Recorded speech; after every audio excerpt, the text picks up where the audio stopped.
자, 이어서 기름도 확인하겠습니다. 국제 원유 가격 지난주에 굉장히 많이 내려갔다가 새벽이었죠. 새벽녘에 어느 정도 반등하는 모습이었습니다. 자, 이제 유가 시장이 과연 어떻게 움직였는지 김은혜 연구원의 한번 브리핑을 들어볼게요.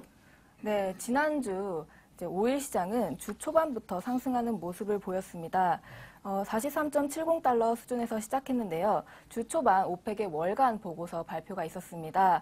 비오펙의 생산량이 이제 예상치에는 50만 배럴 정도 하향 조정할 것으로 예상했으나 실제로는 7만 2천 배럴 정도밖에 하향 조정하지 않으면서 실망 매물이 조금 쏟아지며 소폭 하락하는 모습을 보였습니다. 이 이후에 이제 EIA 주간 원유 재고 보고서가 발표되었는데요. 이 EIA는 에너지정보청에서 발표하는 주간 원유 재고 보고서입니다. 원유 시장 참여자들이 가장 많은 관심을 보이는 지표 중에 하나인데요. 이제 EIA 주간 원유 재고 보고서가 이전치에는 257만 배럴 증가를 했고 예상치는 117만 배럴 증가를 예상했습니다. 하지만 실제 발표치는 210만 배럴 감소하는 모습을 보였습니다. 이러한 이제 깜짝 재고 감소 소식은 참여자들의 거래량을 4배에서 5배 정도 증가를 이끌면서 큰 상승을 이끌었습니다.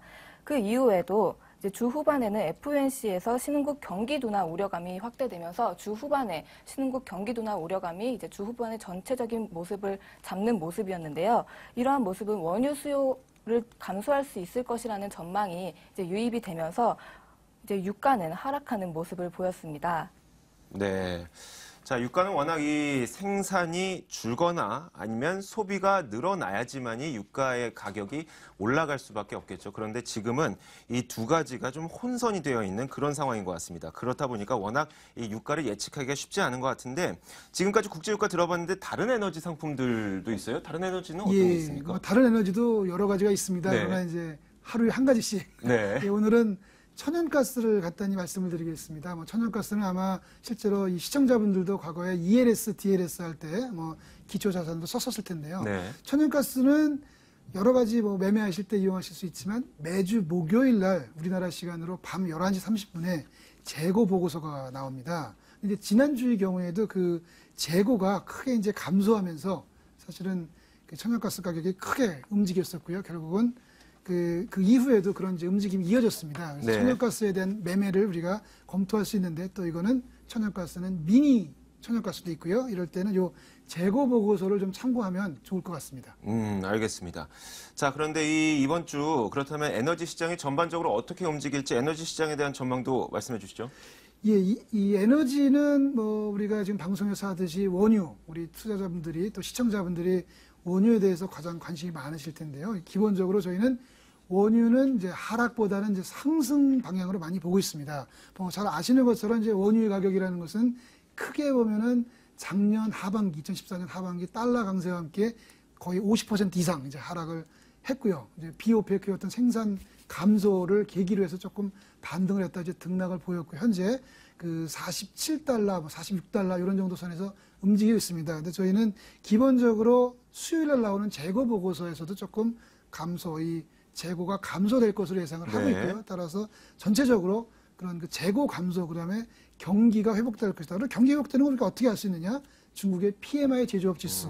제가 그 자료도 준비를 했는데 이제 PMI 한번 보여주시죠.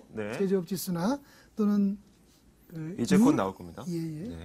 유로존의 이제 그 PMI 제조업 지수나 이제 이런 부분들을 보면 시장 자체가 조금은 경기 회복에 대한 기대를 갖고 있는 것이 아닌가. 경기 회복에 대한 기대, 그다음에 원유에 대한 재고 감소 요인으로 인해서 우리는 좀 유가는 좀 상승으로 보고 있고요. 좀 세게 얘기하자면 50달러도 한번 시도를 해보지 않겠느냐 이렇게 생각을 합니다. 네, 알겠습니다.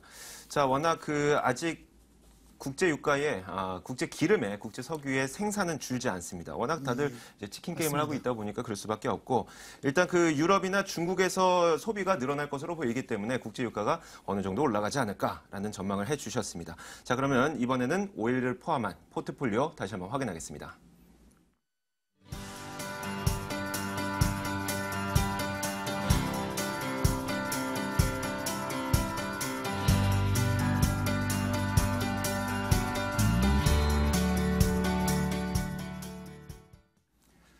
자, 이제 마지막으로